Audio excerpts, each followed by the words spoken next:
Today, we're drinking a Cabernet Sauvignon from a Pinot Noir producer. Well, this could be interesting.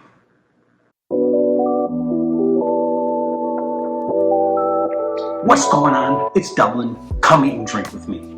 That's right. Today we're drinking a Cabernet Sauvignon from a Pinot Noir producer. Why? Well, why not? I wanted to try something new. I know Sojourn, they make amazing Pinot Noirs and really good Chardonnay. And I'm like, Cabernet Sauvignon? I mean, not that that's off the cuff. There are some other Pinot Noir producers that do produce Cabernet Sauvignon, but the really top dogs out there, the ones that are producing that premier cru, that really kind of culty kind of Pinot Noir, like Sojourn, they're not doing Cabernet Sauvignon. They're concentrating just on the Burgundian, Burgundy style varietals, Chardonnay and Pinot Noir. So I thought, why not? Let's see what these Pinot Noir producers can do. And darn it, they got it from Oakville. Not easy to get grapes from Oakville. As anyone might know, that is a very famous area that produces world-class Cabernet Sauvignon. Absolutely amazing bottles come from out of there. We've tried some on this show, and man, I just can't get enough. Valley floor, beautiful. We do have some elevations. This one kind of comes from that area too. I've had Sojourn Pinot Noirs. I used to be on their list, I used to buy from them. No real good reason why I didn't. I love Sojourn Pinot Noirs. I've been buying from them for many, many years. I want to try some other stuff, so I haven't gotten them as much recently. But gosh darn it, I have to say, as prices continue to rise in really good Pinot Noirs and Chardonnays, Cabernet Sauvignons, they've kind of stayed right there. Not saying they're cheap. You're not going to find their really good stuff just walking down the grocery store aisle. No, you're going to have to go out and seek it out, find it in a good wine shop, on a wine list, or Vineyard Direct. They have a great mailing list. Awesome people there. They take care of you, and they get you your wine on time and on budget. So a place that can do stuff like that, yeah, they get good ratings. Are they up there with Roqueoli and Costa Brown and all them? I mean, maybe not quite there, but darn it, they're pretty darn close, and they score just as well as they do at times. And I've had a lot of their Pinots, and it is really good. An excellent QPR. All of their Pinot Noirs, I'm pretty sure up to this date, are still well under $100. They've got under 80, some of them in the 60s. I'm sure some of those really good ones, like San Giacomo, whatever, probably creeping up there a little bit higher. Man, I'm telling you, they are right there with a lot of really good Pinots, and I think they're a great QPR. Speaking of Cabernet Sauvignon, Napa Valley, we all know it's overpriced. I mean, the kind of prices that they're fetching these days are outlandish. But these guys are taking world-class Cabernet Sauvignon, and it's still under $100. I know when you're like Dublin, what you look at $100 is a lot of money for one. Absolutely, it is. But I'm saying compared to a lot of Oakville Cabernet Sauvignons, a lot of those really good, almost single vineyard decimate Cabernets, those are $150, $200, $250 easily. And these guys are sitting there still torching underneath $100, which, in my opinion, for really good stuff. I mean, that's what we're seeking here on this channel, is to find the best stuff you can for the best prices. Because I want to bring you the best representation, I feel, of these areas, these AVAs, these kind of varietals and whatnot. To get the best bang for your buck. And I want to be honest about it. So that's why I want to try this out. Let's see what's going on in this bottle. Is this something that I want to come back to, buy again, and think that it's a good QPR for whatever it is, a special occasion, or if you just like, a couple times a month, you get that good bottle, maybe this is it. We need something to go with that ribeye, don't we? I know I do. I got that blue cheese sauce going tonight, a nice prime ribeye. I can't think of a better pairing than Oakville Napa Cabernet Sauvignon. So let's get into this bottle a little bit. So this is a 2019 Oakville Cabernet Sauvignon. It is sourced from 3 different vineyards, but mainly Oakville Ranch Vineyard. Oakville Ranch Vineyard, I wouldn't call that like a mountain appellation, but it is on your way up to those mountains. It is not valley floor.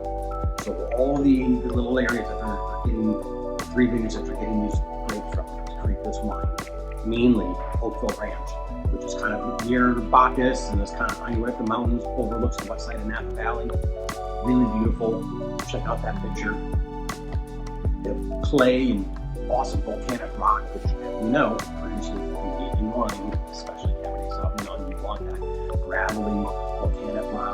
little bit of that clay, lets that drainage and that rains kind of seep through, lets those vines stretch down into those minerals, gaining that complexity.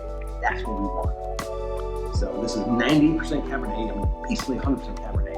That is like, just, you have to be confident with that varietal to have that kind of percentile. And just 2% Petit Verdot, and that's probably, I'm guessing, like a little bit, you know, a little more of that nose coming out. Usually Petit Verdot is that blending grape. You know, you want to get some of that nose, a little bit stronger nose there. It's 75% new French oak, which not 100% like a lot of those Napa Valley Cabernets out there are all 100% new American or French oak. So it's a 75%, so they're using 25% neutral oak. Interesting. Letting the fruit speak a little bit more, maybe. Kind of cool. Dig it. 900 cases produced, so not like a massive amount, but not like a teeny bit. We're producing a decent amount. 900 cases, you're still considering that small production. That year they had really great weather, 2019. They could let it ripen on the vines. They didn't have to drop much fruit. Everything kind of came together harmoniously in that vintage and produced some really great wines. So let's get into this glass now and see what Sojourn, Pinot Noir producer, can do with Cabernet. World-class Cabernet Sauvignon. Alright, let this guy a little sniffy sniff. Right away, you get that beautiful French oak coming through. You get some of that nice cassis French oak. It's like a sweet tobacco coming through. Ooh, that's a really nice nose so far. Complex too. It's not just, big bold fruits, not a ton of alcoholic notes, since they're on like 14.5%. Kind of like some violets, some little flowery perfuminess coming through. That's a beautiful French oak. Those mountain fruits, man, you can tell this is reminding me of more of mountain fruit than it is valley floor. And I don't mean that in like a good or bad way, it's just that's what's coming through with these kind of characteristics right now. It's a beautiful nose, really coming through. I'm still getting it like right around here, right on the chest level. So I call that, it's a pretty powerful nose. It's not like leaping from the glass, but it is definitely there, and it is a very nice. Intoxicating, absolutely beautiful.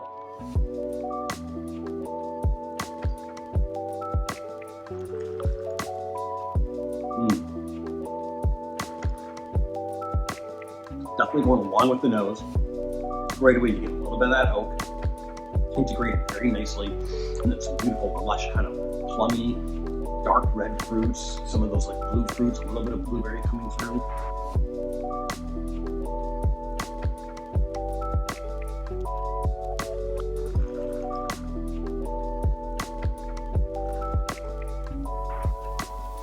The second sip, you're getting some of that terroir coming through. Definitely in the finish, you're getting some graphite, which is really kind of interesting. You don't always get that characteristic coming out of Napa Valley, California wines, period. So you can tell those really nice rocky clay kind of soils are coming through, and that's where you get some of that graphite that's coming through. It's really, really nice actually. Getting some like kind of like dried herbs there in the palate as well. Oh, this is a killer bottle so far. Wow.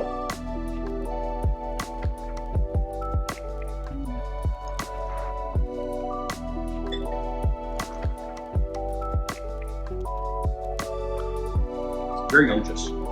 This is definitely full bodied. There's a lot going on. It has some nice tannin grip to it, but it's not overpowering. It dissipates in the finish with the salinization and that nice, really nice, long, beautiful finish. Really great integration of fruits and terroir.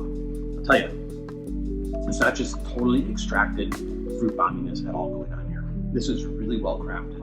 It has beautiful perfuminess. It has really nice fruits to it, but it also has some really great kind of like those dried herbs, like I was saying, graphite. The nose has some of that sweet leather coming through. I mean, we're talking some Bordeaux like characteristics coming through here. So I'm really impressed with this wine. These guys definitely know what they're doing. And they're sourcing from an amazing place. Just world-class Cabernet coming through. And there's no doubt in my mind that yes, this is absolutely a steal, under $100. This wine is easily drinking, and I've spent this on bottles, and I'm like, is good, but geez, I mean, I wish there were some more things going on here. This has all of it. It's bringing everything I want. Easily like a 93, 94 point wine right off the bat. So 2019, a couple more years, give this 4 or 5 more years. Even more comes through. Everything will just come together like beautiful. Man, yeah. Excellent. Great QPR. If you're out at a steakhouse and you really want something to go well with, like, you know, a nice, beautiful ribeye, whatever it may be, tomahawk, this thing couldn't be a better pairing with that. Absolutely perfect. And I'm doing that blue cheese sauce tonight. Do a little picture of that here with that ribeye. Absolutely perfect pairing as well.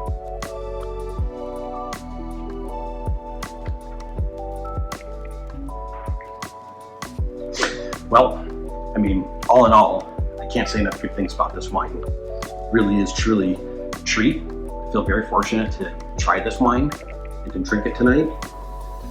Man, every time I go back in, you're getting more of that perfume, just beautiful notes coming through.